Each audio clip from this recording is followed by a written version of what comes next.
Welcome to Millie Salmon in the Infinite Shop. This is Chapter 19, Adventure Begins. Millie has secured the shop and her place in it. It's time to get back to just enjoying her friends and her spring break. I'm the author, Ray Dubicki, and I'm happy to read this story to you. Let's wrap up this novel. You can join Millie Salmon on Patreon or find more at milliesalmon.com. And you can follow this podcast and other stories on social media at Infinite Shop Limited.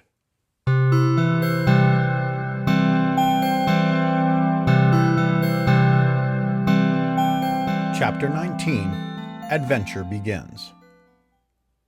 Saturday dissolved in a pile of blankets, Sunday in headphones on the couch.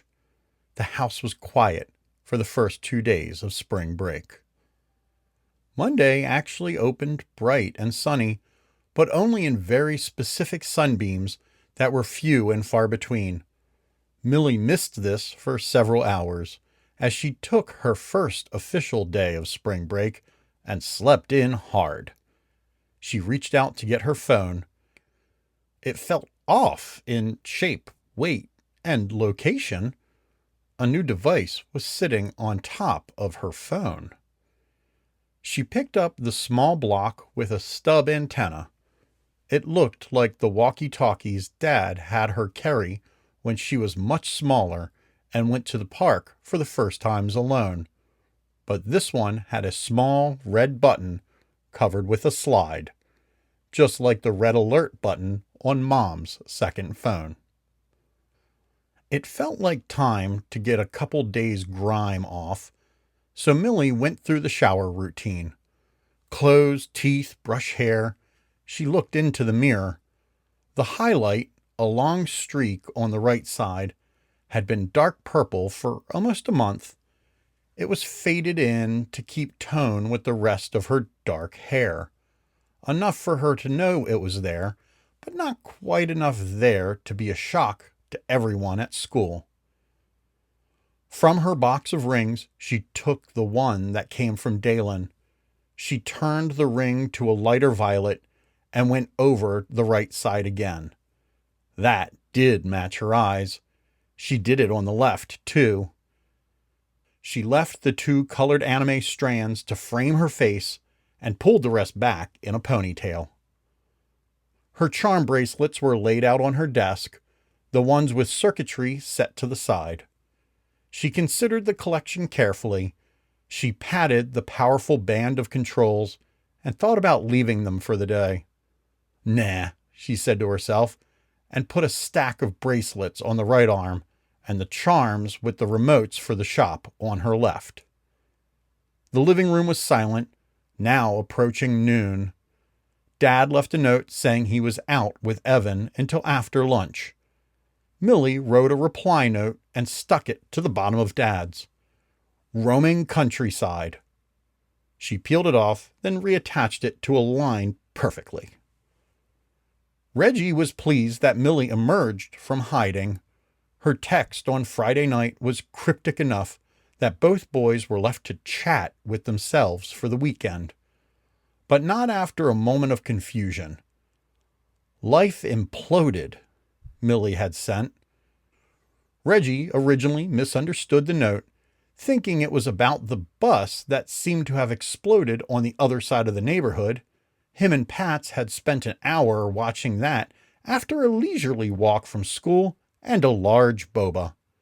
The thing didn't look exactly like a bus, but really it didn't look like much after melting.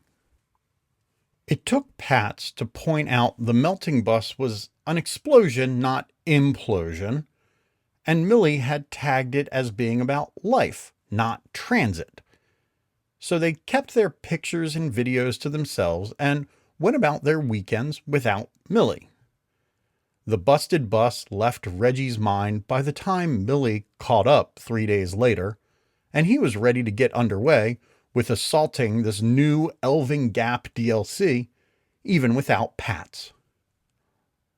Millie and Reggie set up in the library Wi-Fi and relaxed with their handheld games in the teen area with headphones in. They sat in the oversized boxy chairs facing each other, with bags on the table between them. Millie felt her brain pour into the game. It wasn't a complex one most of the time. Long runs across fields, picking up sparkly resources, hacking down the occasional enemy. There were even times for a little light fishing and cooking. They had a long walk to make before they even got to the territory with the new game portion. The switches in her brain that spent a month devoted to tracking large numbers and checking gauges began to reset into their normal neutral positions. One by one, they realized they didn't need to run on furious panic mode and wobbled out of full power. Not off, more standby. Millie kind of liked knowing that they could all be thrown, but it made the keyboard behind her eyes feel like her brain was running hot. And now it didn't need to be. She let thumb muscles take over and melded into the ambient music. Even the kick over to fighting or mini-boss music didn't shake Millie out of calm. Her and Reggie noodled through the long trek across the kingdom of Navinut to the Calvish dungeon. They sank lower in the chairs as the dull shadows from the windows rotated across the library floor. They reflected each other, almost horizontal, when Pats found them after his shift at the youth club. "I don't know if your people are carpeting." Millie pulled off her headphones. "How was counseling?" "They put me with the first graders. All of them are this tall."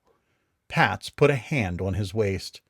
"I can lift 6 of them at a time." There was something about Pat's beaming exhaustion that said he'd found something he liked better than vampire comics. "Do you want to hit the coffee shop?" They did. Reggie had given up on his overall plan for the week of spring break, but he did have a list of things that he was going to try to stick to.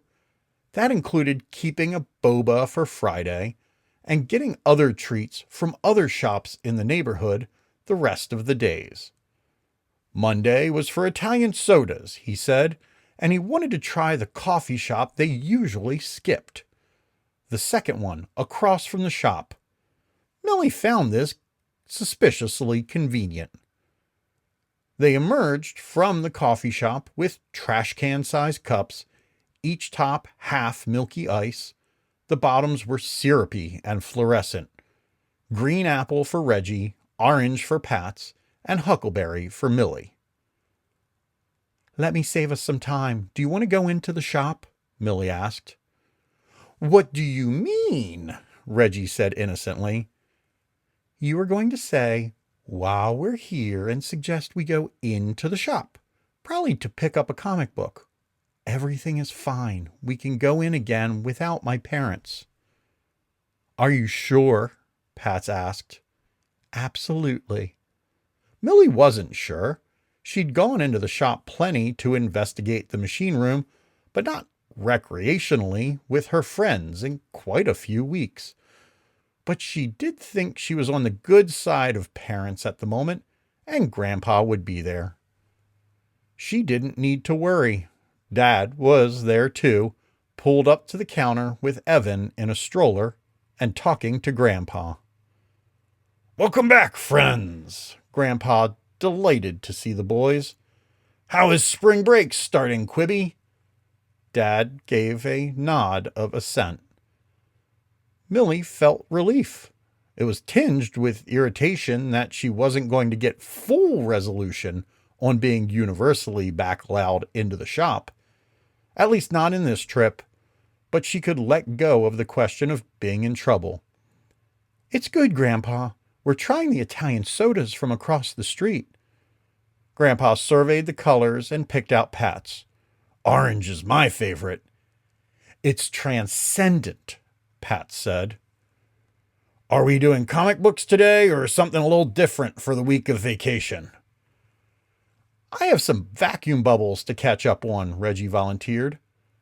Millie was thinking about seeing if she could branch out from the Norse mythology she had enjoyed. Do we have any comics about history that's... She was cut off by the bell ringing at the front door. A customer entered. Millie caught they were Tristeron Sisterhood. Similarly immense to the first member Millie had encountered, this sister had only 4 sleeping babies slung across her back. Her orange face paint was highlighted sky blue around the eyes. Grandpa directed her to the mysteries. Millie continued her thought. Reggie and Pats did not, startled. Millie saw her father look between the new shopper and the 2 friends, specifically Reggie and Pat's expressions. He was realizing that they knew about the shop. Dad's reaction turned sour very quickly. Millie, he whisper-yelled through his teeth. Did you tell everyone? Did you show them your phone? Your card game book? Millie felt her recently almost recovered freedoms quickly sapping away, this time for something she really hadn't done. Dad, no, they figured it out well before that on their own. Reggie caught the issue quickly and jumped in to defend his friend. We told her about weird stuff. She told us nothing. What weird stuff? Dad asked. When our Spanish app wasn't speaking in Spanish anymore, Reggie strategically omitted Firth's participation in their finding out. That doesn't... Can you show me what you mean? Both boys pulled out their phones and opened the next lesson on the language software. Reggie was not impressed at his giant 0-day streak next to Pat's 740, but it was plain they were absolutely mostly honest when the app's voices were plain and understandable in their brains. Reggie's app wanted him to translate, "The bear drank wine and ate cheese in Remington." Pat's had him translating, "The mountain is a place of love and clouds." There was no need to translate inside the shop. Dad looked deflated for a minute, then bobbed his head back and forth like he was playing with an idea. Reggie, I'll call your parents and we can have dinner. I can keep a secret. Absolutely not. I totally can. No one knows about Michelle's stash of things in the thing. Dad actually snorted. First, I'm certain they do. Second, it's never appropriate for me as an adult to tell you as a kid to keep any sort of secret from your family. Dad played with his thumbnail for a moment, thinking. And? Reggie asked. And what? What about Pat's family? Oh, said Dad, a little startled from the thought. I will invite your mom over for a beverage. Sorry, Pats. I didn't mean to forget you. Pats did not find this overlooking particularly accidental. My mom already knows, doesn't she? Millie didn't catch it quite that way, but Dad was usually much more thoughtful of Pats. Is that true? Is Miss Ava among the knowledgeable? Dad looked more deflated. I used to be much better at this. No, you didn't, Millie grinned. We were just younger. Dad leveled Millie with a look. So was I. They left the shop into clear afternoon with even clearer instructions that there were no secrets from parents, only very short time delays. Dad was messaging the Tarascals as they exited.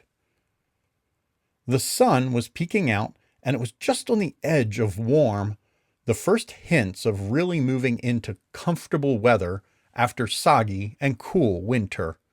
The days would get longer, as would their time outside. The long dark seemed to be breaking, in ways more than the weather, so they walked to the park. They gave the playground a wide circle, all of them suddenly a little too old and a little too tall to play on it easily. They went up the hill and looked out over the soccer fields and the fishing pond that was newly surrounded with lovely fresh plantings, paved walkways, and a fountain that could really put some water in the air. Reflexively, Millie had her drawing pad out on her lap, in position to draw, before she really felt like she was comfortable. She didn't open it, though. This drawing pad was in its last pages. To get to them, she'd have to flip through a lot. Her first sketches of Dalabrator, Dalen the hero, a long scratch where the pad had been pulled out from under her pencil. There were thin edges of torn-off pages still clinging to the spiral along the top, remnants of commissioned drawings, apology drawings, and past notes. Reggie and Pats sat on either side, quiet in their own thoughts. Millie could feel Reggie's coiled anticipation at having access to multiple worlds full of elaborate and complex adventures. He was probably trying to come up with an acronym ending in the word shenanigans. Pats, Millie was absolutely certain, sat processing whether he was from Earth. "It doesn't matter," she said aloud. "What doesn't matter?" "Mom said it. Today I'm from Earth. Might not always have been the case, and it may not always be the case forever. But today's been really good." She had hit on what Pats was thinking. He really did have a great day training as a counselor for the little kids. But he picked up the line headed away. "You don't think you'll be on Earth forever?" "I don't know," Millie said. "But I'm really excited to find out what happens next." Reggie picked up the other half of the thought. "It has been a really good day. We do have to get further into the second part of the dungeon in order to pick up the malign justice battle axe and the doubler spell. And Tuesday is for hot chocolates at the Lady Kitty's coffee stand." Pats took a minute to think of what place Reggie was talking about. The coffee stand with the bikini baristas? The women serving coffee in just bathing suits? Yeah, Michelle says they have really good hot chocolate. Millie looked at Reggie indignantly. "No, that's Michelle. No," she stammered. She shoved Reggie down the hill. He rolled, only coming to a stop at the bottom in a laughing heap. Millie looked at Pats, who shrugged. They followed their friend, all ending up at the bottom, also laughing like maniacs.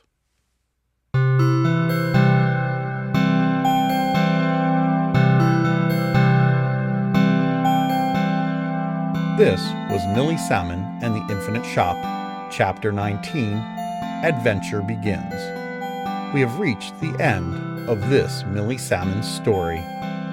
Thank you for listening. I really appreciate you joining me on this adventure and look forward to offering more Millie stories in the future. You can find more about Millie at milliesalmon.com or join us on Patreon. Please like, subscribe, and leave a review on whichever podcast app you use. Millie Salmon and the Infinite Shop is a production of Infinite Shop Limited, which you can follow on all social media platforms. We're going to take a few weeks off and be back with a grand adventure about touring national parks on another world. I'm Ray Dubicki. Thank you for listening, and I look forward to reading some more new stories for you soon.